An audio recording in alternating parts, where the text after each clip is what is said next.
Hi. My name is Erica LaShawn. Please like, share, and subscribe. If you're new here, welcome. If you're not new here, welcome. It's January 31st, 2024. It's 10:38 p.m. So this is the last day of January. So we heading into February. So I just want to jump into this. I kind of want to sometimes I have something and I stare at it. I have a couple of things that I just don't want to talk about because I be scared. I'm like, people don't want to hear that. It's involved with murder, mayhem, serial killing, stuff like that. It's a space for everybody, but because I'm into it. I told you that. But really quickly, and I don't know how long I'm gonna last on here, but I want to talk about, and I'm not sure when every month has a designated topic or a designated thing or whatever. Domestic violence. Okay, now I gotta.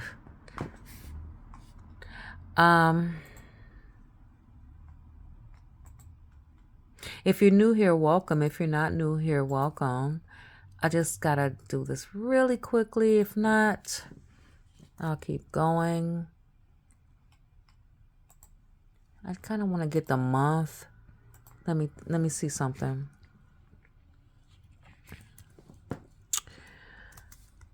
Okay, so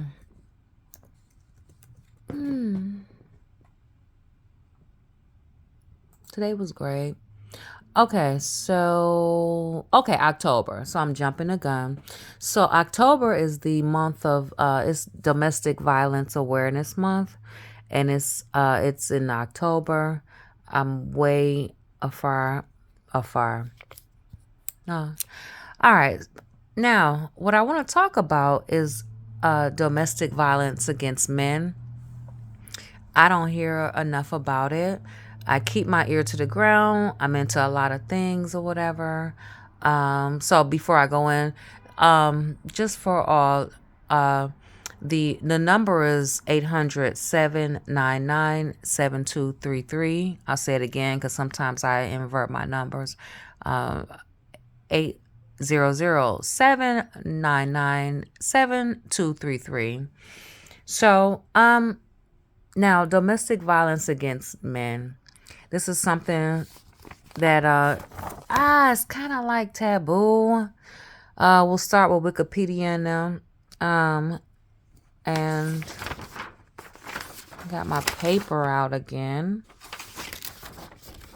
So let's just jump into it. Okay, domestic violence against men is violence or other physical abuse towards men in a domestic setting, such as in marriage or cohabitation. As with domestic violence against women, violence against men may constitute a crime, but laws vary between jurisdictions.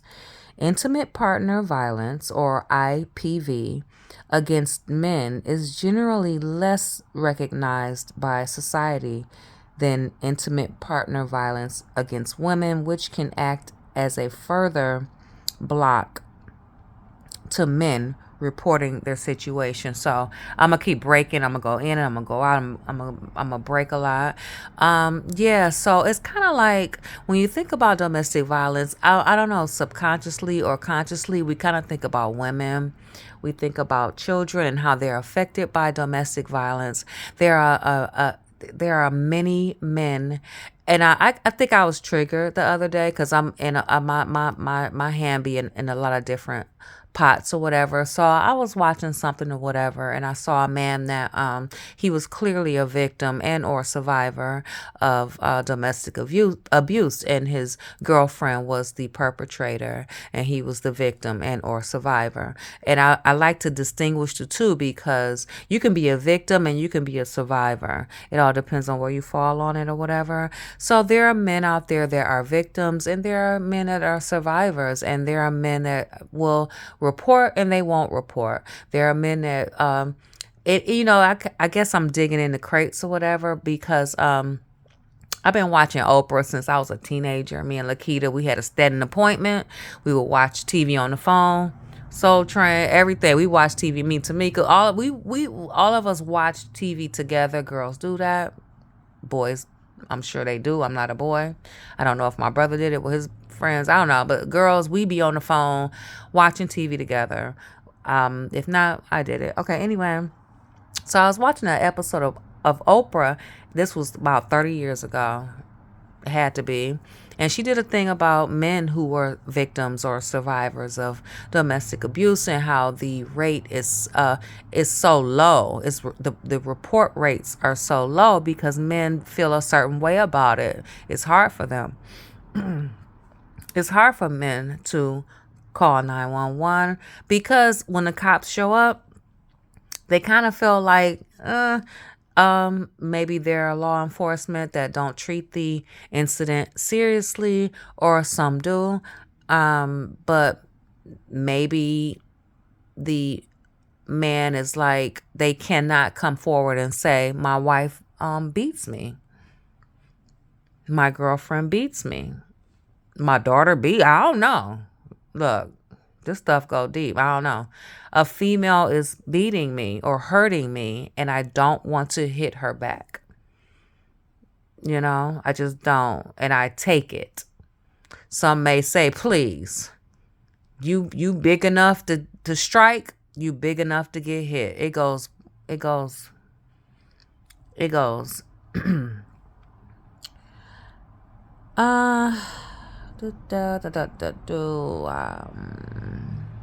I'm gonna go back to this last period.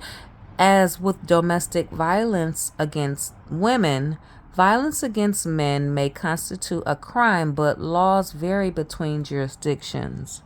Intimate partner, I said this, I know, I'm trying to, intimate partner violence, IPV, against men is generally less recognized by society than intimate partner violence against women, which can act as a further block to men reporting their situation.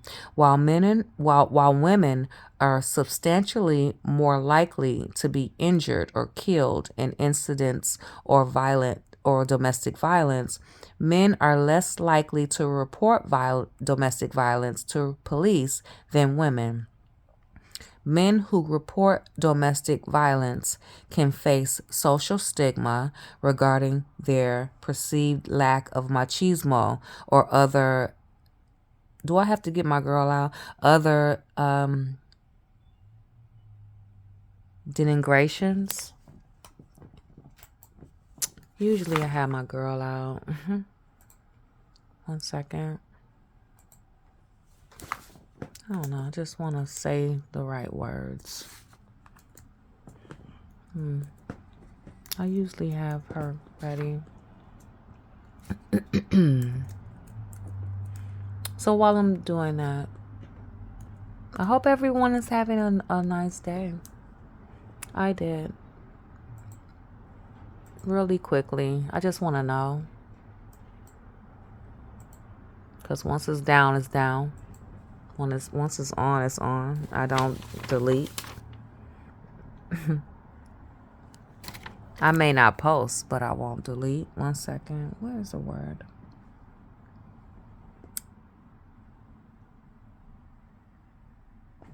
And I'm not going to pressure myself.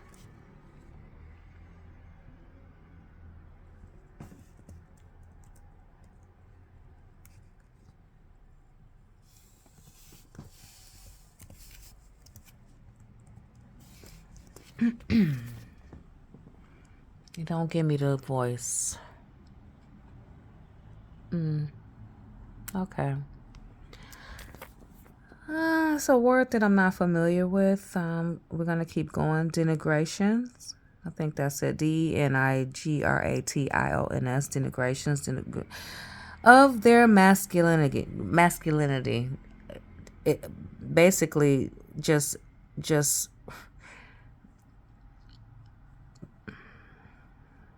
you smart.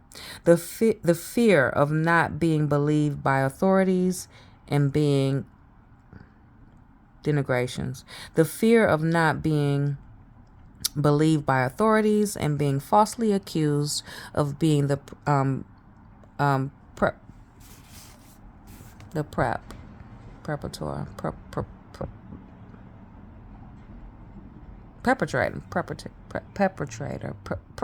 God, perpetrator. My mind is racing. For men and women alike, domestic violence is among the most underrated reported crimes worldwide. So, perpetrators. You think it's the men. We automatically think it's the men. Sometimes I got staples. 1 second. Intimate partner violence against men is a controversial area of research with terms such as gender symmetry, battered husband syndrome, and good mugga.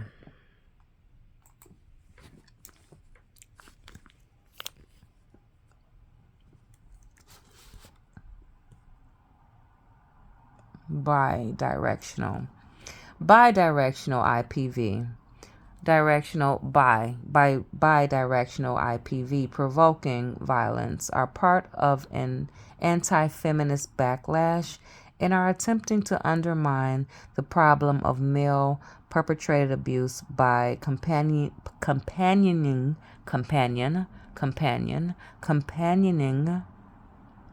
the cause of the man over the serious cause of the abused woman.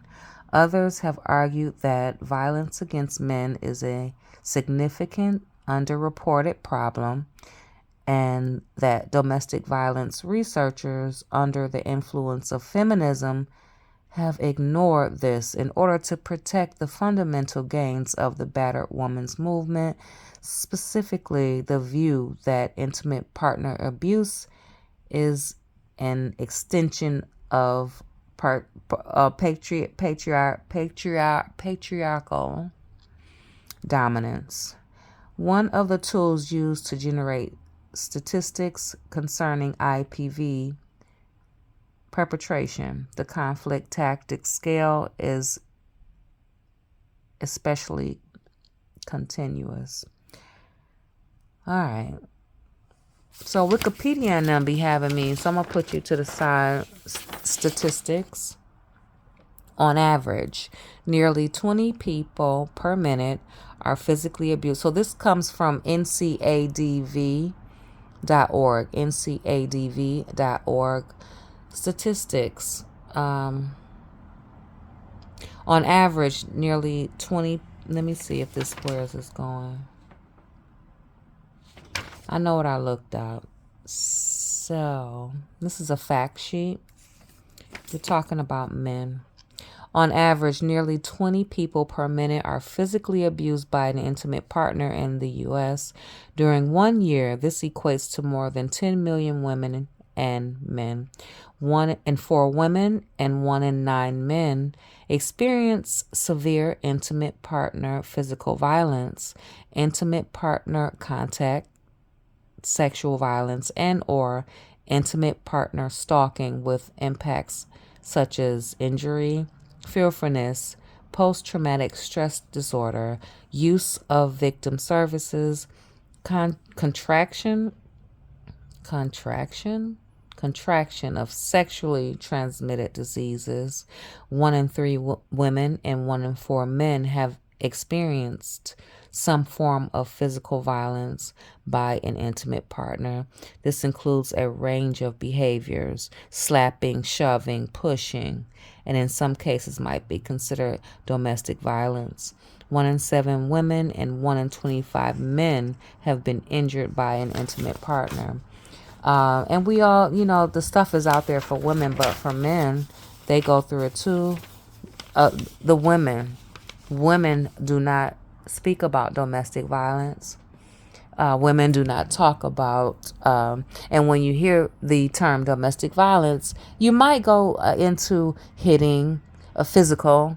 It can be emotional, psychological, verbal, financial, religious. They can use your pets. They can use your children. It's a form of violence. 1 in 7 women and 1 in 18 men have been stalked by an intimate partner during their lifetime to the point in which they felt very fearful and believed that they or someone close to them would be harmed or killed. On a typical day, there are more than 20,000 phone calls placed to domestic violence hotlines nationwide. The presence of a gun in a domestic violence situation increases the risk of homicide by 500%. Intimate partner violence accounts for 15% of all violent crimes. Women between the ages of 18 to 24 are most commonly abused by an intimate partner. So when you listen, you can flip flop it all you want. Men on men, women on women, man on woman on man. Just flip flop it. It's out there. The presence of a gun. Okay. Intimate partner violence accounts of 15% of all violent crimes. Women between the ages of 18 to 24 are most commonly abused by an intimate partner. 19% of domestic violence involves a weapon. Domestic victimization is correlated with a higher rate of depression and suicidal behavior. Only 34% of people who are injured by an intimate partner receive medical care for their injuries. Okay, we moving. I'm gonna move fast. It's kind of heavy. Rape. 1 in 5 women and 1 in 71 men in the U.S. has been raped in their lifetime. Almost half of females, 46.7%, and male, 44.9% victims of rape in the United States were raped by an acquaintance. Of these, 45.4% of female rape victims and 29% of male victims were raped by an intimate partner. Stalking. 19.3 million people and 5.1 million men in the U.S. have been stalked in their lifetime. 60.8% of female stalking victims and 43.5% of men reported being stalked by a current or former intimate partner. Homicide. A study of intimate partner homicides found that 20% of victims were not the intimate partners themselves, but family members, friends, neighbors, persons who intervened, law enforcement, responders, or bystanders. 72% of all murder suicides involve an intimate partner. 94% of the victims of these murder suicides are female. Children in domestic violence. 1 in 15 children are exposed to intimate partner violence each year, and 90% of these children are eyewitnesses to the violence. Economic impact. Victims of intimate partner violence lose a total of 8.0 million days of paid work each year. The cost of intimate partner violence exceeds 8.3 million per year. Between 21 to 60% of victims of intimate partner violence lost their jobs due to reasons stemming from abuse. Between 2003 and 2008, 142 women were murdered in their workplace by their abuser. 78% of women killed in the workplace during this time frame. Physical mental impact. Women abused by their intimate partners are more vulnerable to contracting HIV or other STDs due to forced intercourse or prolonged exposure to stress. Studies suggest that there is a relationship between intimate partner violence and depression and suicidal ideations. Physical, mental, and sexual abuse and reproductive health effects have been linked with intimate partner violence, including adolescent pregnancy, unintended pregnancy in general, miscarriage, stillbirth, nutritional deficiency, and intrauterine hemorrhage, abdominal pain, and other gastrointestinal problems, neurological disorders, chronic pain, disability, anxiety, and post-traumatic stress disorder, PTSD, as well as non-communicable diseases such as hypertension, cancer, cardiovascular diseases, Victims of domestic violence are also at a higher risk of developing addictions to alcohol, tobacco, and drugs. Next, help for men who are being abused. Domestic violence against men can take the form of physical violence, emotional, verbal, or sexual abuse. Whatever your circumstances, though, you can find help and break free from an abusive relationship. Domestic violence against men, you are not alone. If you're a man in an abusive relationship, it's important to know that you're not alone. Abusive men happens far more often than you might expect in both heterosexual and same-sex relationships. It happens to men from all cultures and all walks of life, regardless of age and occupation. Figures suggest that many as one in three victims of domestic violence are male.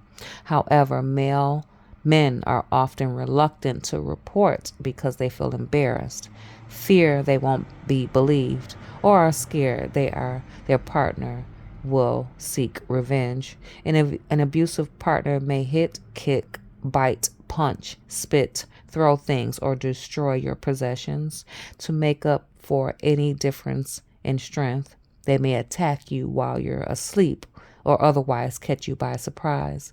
They may also use a weapon such as a gun, a knife, or strike you with an object, abuse or threaten your children or harm your pets. Of course, domestic violence is not limited to violence. Emotional and verbal abuse can be just as damaging. As a male, your spouse or partner may, one, verbally abuse you, belittle you, or humiliate you in front of others, colleagues, or your family, or on social media. 2, be possessive, act jealous, or harass you with accusations of being unfaithful. 3, take away your car keys or medications. Try to control where you go or who you see. 4, try to control how you spend your money or deliberately default on joint financial obligations. Next, make false allegations about you to your friends, employer, or the police, or find other ways to manipulate and isolate you. Next, threaten to leave you or prevent you from seeing your kids if you report the abuse. As an abused man, you may face a shortage of resources, a lack of understanding from friends and family, and legal obstacles, especially if trying to gain custody of your children from an abusive mother. Whether your circumstances, though, you can overcome these challenges and escape the violence and abuse. My name is Erica LaShawn. Please like, share, and subscribe if you're new here. Welcome. If you're not new here, welcome. If you're gay, bisexual, or transgender, you may be in an abusive relationship with your partner. Threatens to inform friends, family, and colleagues or community members about your sexual orientation or gender identity. Next, insists that the police won't help someone who's gay, bisexual, or transgender. Next, ridicules your attempt to escape the relationship by labeling you as someone who deep down believes that gay, bisexual, or transgender relationships are unnatural. Next, accusing you of not really being gay, bisexual, or transgender. Next, justifies their abuse with the excuse that all men are naturally aggressive and violent. Next, why men don't leave their abusive relationships. Regardless of gender, ending a relationship, even an abusive one, is rarely easy. It becomes even harder if you've been isolated from friends and family, threatened, manipulated, or controlled, or physically and emotionally beaten down. You may feel that you have to stay in the relationship because you feel ashamed. Many men feel great shame that they've been abused, been unable to stand up for themselves, or somehow failed in their role as a man, husband, or father. Your religious beliefs dictate that you stay, or your self-worth is so low that you feel this abusive relationship is all that you deserve. There's a lack of resources. Many men worry they'll have difficulty being believed by the authorities, or that their abuse will be minimized because they're male, or find that there are few resources to specifically help abused men.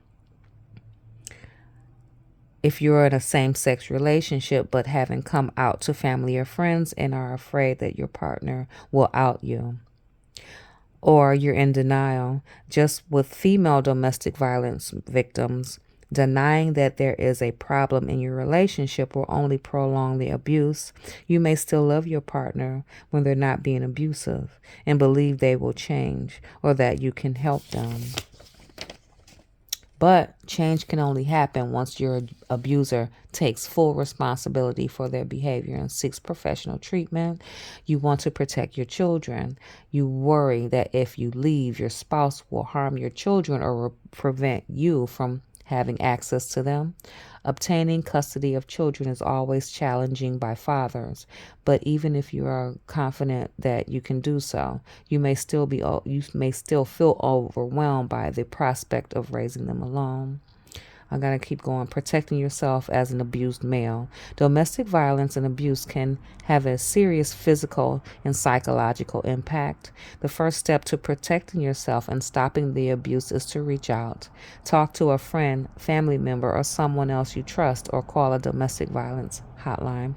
Admitting the problem and seeking help doesn't mean you have failed as a man or as a husband. You are not to blame and you are not weak.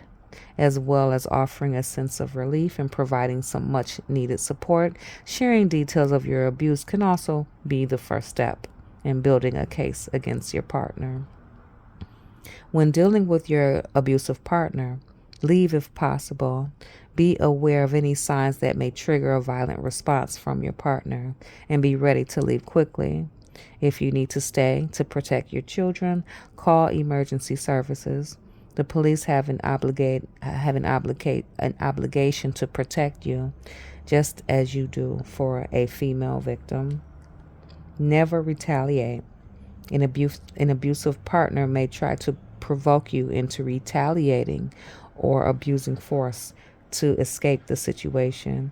If you do retaliate, you're putting yourself at risk of being arrested or removed from your home. I'm just gonna moving on from an abusive relationship. Support from family and friends, as well as counseling, therapy, and support groups for domestic violence survivors, can help you move on from an abusive relationship. You may struggle with upsetting emotions or feel numb, disconnected, or unable to trust other people. You may even face increased mental health problems or turn to excessive drug and alcohol use to cope. After the trauma of an abusive relationship, it can take a while to get over the pain and bad memories, but you can heal and move on. Even if you're eager to jump up into a relationship and finally get the intimacy and support you've been missing, it's wise to take things slowly. Make sure you're aware of any red flag behaviors in a potential new relationship and what it takes to build healthy new relationships. I'm moving very fast here. Adult health, mayoclinic.org. Adult health, I'm focusing on men.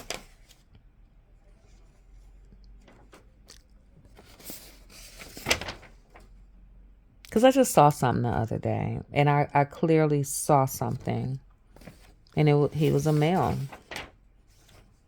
and she was a female, and it was just like, whatever. Where to seek help. In an emergency, call 911 or call your local emergency number or law enforcement agency. The following resources also can help. Someone you can trust. Turn to a family member, close friend, neighbor, co-worker, or religious or spiritual advisor for support. A healthcare professional, doctors, nurses, or other healthcare team members can care for injuries. They also can help connect you to local resources for people who are dealing with domestic violence. The domestic, I gotta sneeze. Bless me.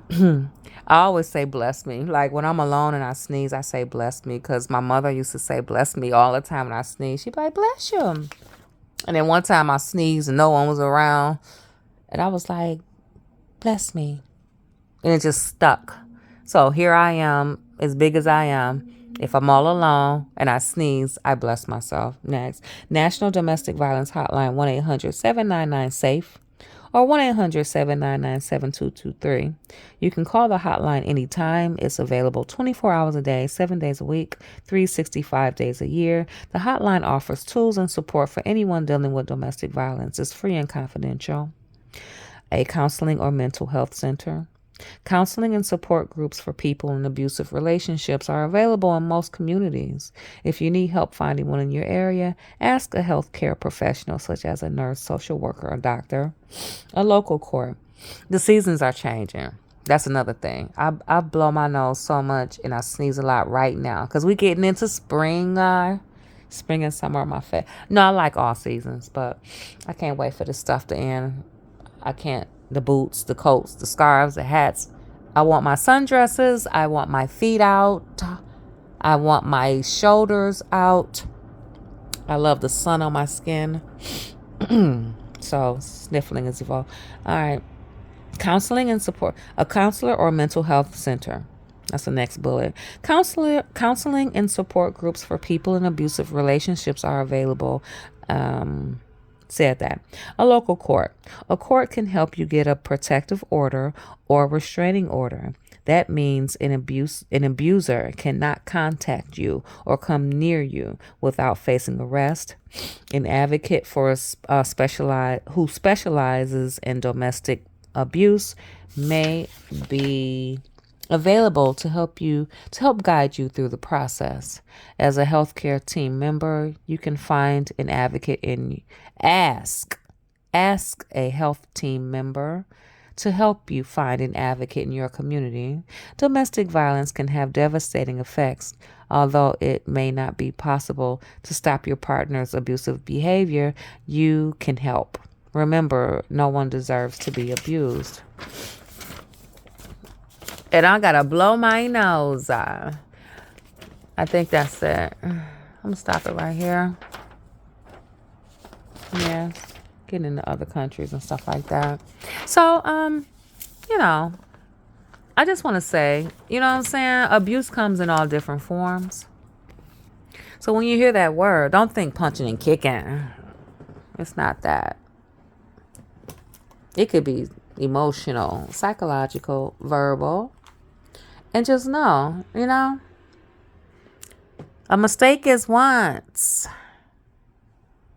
A mistake is once. After that, it's a pattern. My name is Erica LaShawn. Please like, share, and subscribe. You have the numbers. Please like, share, and subscribe. I said that. If you're new here, welcome. If you're not new here, welcome. The help is out there. Thank you. Bye.